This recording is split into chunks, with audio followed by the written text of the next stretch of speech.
Amen. And as we've done for 10 years, we're going to make this work. That's Amen. right. That's right. Amen. Because we're family, as I said upstairs, and we're going to do what we came here to do. And we're going to press our way on because we got a long week. Yes. Amen. The convention has already started. Everybody is having meetings here, there, and everywhere. As my acumen is, before you leave the room, before you leave the event, introduce yourself to somebody you don't know. Amen. It just may be the blessing you've been praying for. Amen. And I'm not saying that lightly. Amen. Amen. So we need to know that we have some people in here from Texas, Cincinnati, DC, the New York,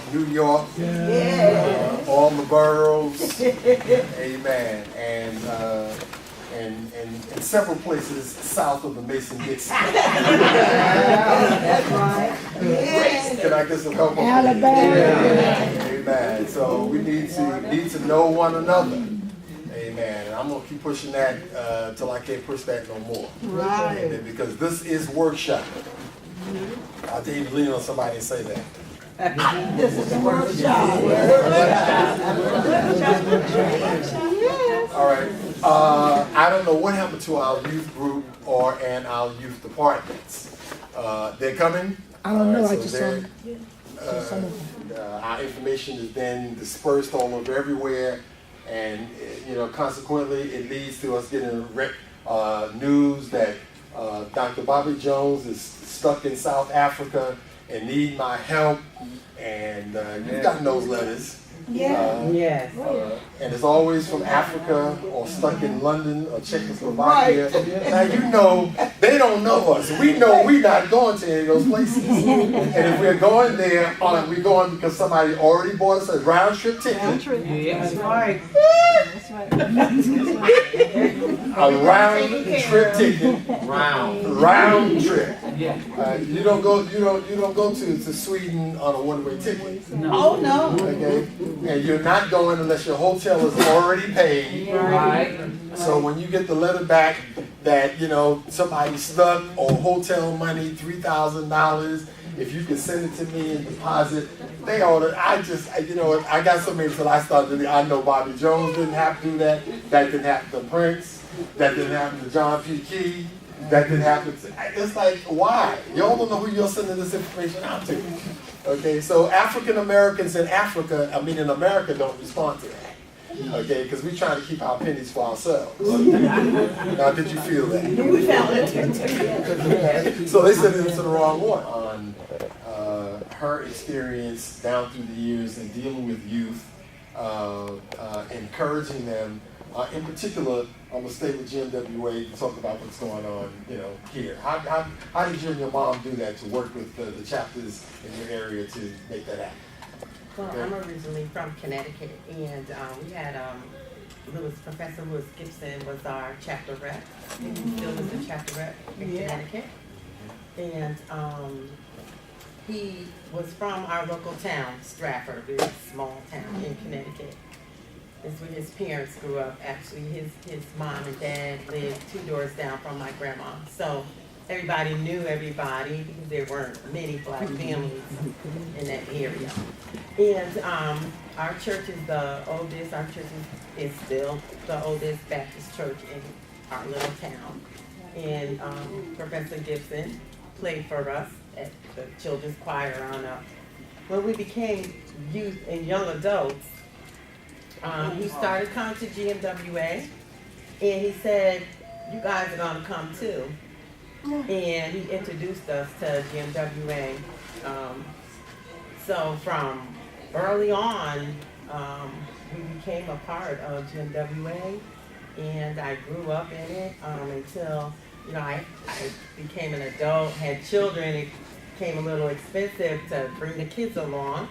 So I had to take a little break, but once they grew up, I was able to come back and rejoin, but my mother had never stopped. Some people may know her. She was on the security team, May Atterbury. That's right. That was my mom. She relocated to Maryland, to DC actually, and she joined the DC chapter, and I was in Connecticut, so we always had the opportunity to come back. I found Christ through James Cleveland. One thing I could say, growing up in GMWA, what I really loved was Mr. Clean and Reverend Cleveland would come to our little. We have to be more visible in our communities. Like a lot of people don't know who we are. We keep it a secret now. I think we need to be more visible. Let people know who we are. Engage the kids. What I found even with my children and my grandchildren is they like that up tempo but then sometimes I throw a little old school on them and they appreciate it. So we just have to, knock down their music, knock down the Kirk Franklin music or the Ty Tribbett music that they like. But add some of yours in there too. And I want you to listen to this too. I was embarrassed about a month ago at my church. My pastor asked, I forgot what the hymn was. It was everybody knows it. And it was amazing that a lot of the young people in the praise team had no idea what it was. I was like, ooh, wow, really? So it's kind of embarrassing, especially when you're streaming live and your pastor just assumes, that everybody knows it because it's an old hymnal. But I think we just still embrace what we know because those songs have gotten people through a lot of things and it'll get them through it too. Church be the choice to make. Over the movies or the date or Instagram or Twitter or whatever that's going on, you got to make God be just as interesting. That's right. And so it's one Sunday, make a t-shirt Sunday. It ain't got to always be the hat on and the necklace on and reach out to them in such a way to them, okay, well, that's pretty high. And you'll get a difference and you'll see a difference. Okay, all right. The seniors need to acknowledge that they're seniors. Right. We're trying to be young. Why y'all say amen? We're trying to be young and hanging out with our children. So they really don't get it. We still got to just reach out and bring them with us. Okay, who is the assistant pastor of the Pleasant Grove Baptist Tabernacle, 1970 Fulton Street in Brooklyn, New York. Amen. A friend of mine I've known for a lot of years. She's a great woman of God. Amen. Amen. And she is in charge of the dance division here at GMWA. She keep that on the real super down low for some reason. That's why I whispered her ear. I'm transitioning you. We need for you to talk about that with the young ladies and the young men that you work with. But I know you want to address this issue we're talking about now first, and then we can transition into you. All right? Okay. Thank you, sir. I just wanted to congratulate everyone for being so open and transparent about everything that is necessary to make changes with our youth. I love children. Yes. I taught junior high school for 33 years, and it was such a joy for me because I was in one district all that time, so I had generations come down. So after I made my first mark, and they knew who I was, and their children came, they had heard about me, I didn't have a lot of problems. And I think once we begin to embrace our young people as they is, I is. We don't as they are, but as they is. Yes. They come with a whole lot of baggage. And the young men were talking about judgment. We cannot judge them because we don't know what they're dealing with. But we have to learn to listen more. Ask questions. What would Samuel was over the youth department? And I said, well, could you ask Reverend Cleveland we had some dance. I asked a couple people, they were afraid to ask. So, but Dr. Frierson asked, and he said, what kind of dance? And he had suggested, I didn't name liturgical, because I said modern dance, and Dr. Frierson, liturgical dance. It would encompass everyone who was dealing with all types of events. And Reverend Cleveland consented, and that's where we started. Kim Hardy was a baby when she came in. She now has a daughter, grown. They all came up under me, and I've been trying to get out of doing anything. I want to sit back and relax. But if we could, as seniors, learn to oversee. Yes. And this, we can sit back and oversee, have our hands in, and train those under us to carry on. The youth have fallen off. They kept saying they were changing times because they had to go back to school. But that's not the case. Many of them have lost interest. So it's up to the chapter reps to bring the interest back with the dance group. Dr. Fields is over the ones that perform on Sunday and on Friday at the convocation. We have the junior, intermediate, and advanced. And we every morning, starting at 7 to 8, then 8 to 9, and 9 to 10. You can find it in the book. Please try to express to get your kids to come out, because I've worked with our children so much. I didn't grow up. Yeah, that's it. And so I can be silly. Yeah. And sometimes they need to be silly. So you have to lighten up a little. And if you have some people that they can do things, allow and embrace everything that they bring to you. Go do the skating. I love that. I'm gonna take that hot chocolate stuff. I can do that.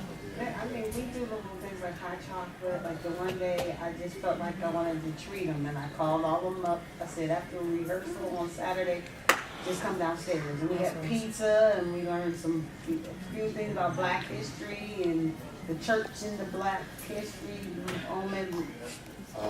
can go in any direction that he wants to go in, that he feels comfortable in making his presentation. I'm the greatest setup man in the world, but I can't set that up. So I'm going to just say it like that. It's a tough one. Yeah, it's a tough one. So I'm going to let you take it. He is going to talk about a special area of his expertise, and I think, to me,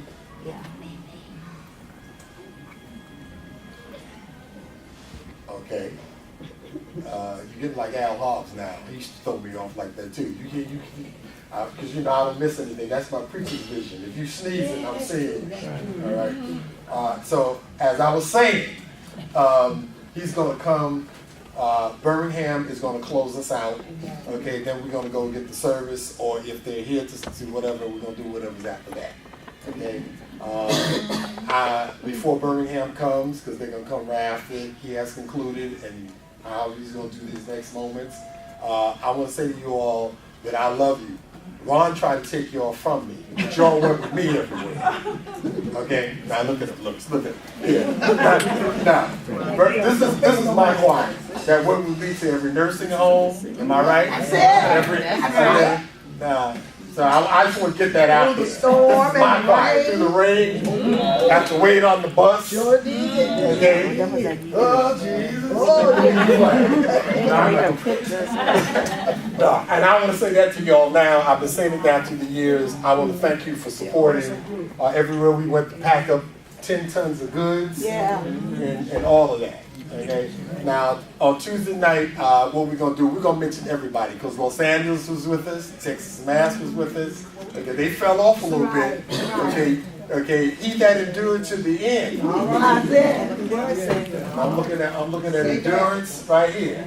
And God got a special reward for you all. Amen. And seriously, we appreciate you all for ministry. At this time, Mr. Malcolm Mitchell is coming, and he is going to lead us in the direction which you want and give us information or however he's going to conduct.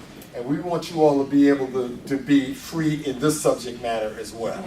Okay, because it's very important to our community. All right? Can we receive him right now by putting our hands together? Thank you. Well, I'll start off by saying I'm a disabled vet. I graduated from high school early. College wasn't the choice, so I went straight into the Army. And got injured while I was in the Army, and now I'm a disabled vet. I'm currently interim court administrator at the city of East Point. Basically working for a judge, making sure everything goes right in the courtroom. But I'm here to talk about passion, and that's not my passion. It keeps the lights on. I'm very thankful and blessed to have that opportunity. But every waking moment I get that I'm not there, I spend it on my passion. And I got a lot of passion from the last conversation, and it seems like you all are passionate about getting these next generations involved and more involved in carrying the torch, so to speak. So just real briefly, I just been brainstorming and thinking of some ideas on if I was in that position, what would get me there. And the first thing I can, all of the ideas that came around were amazing. The hot chocolate,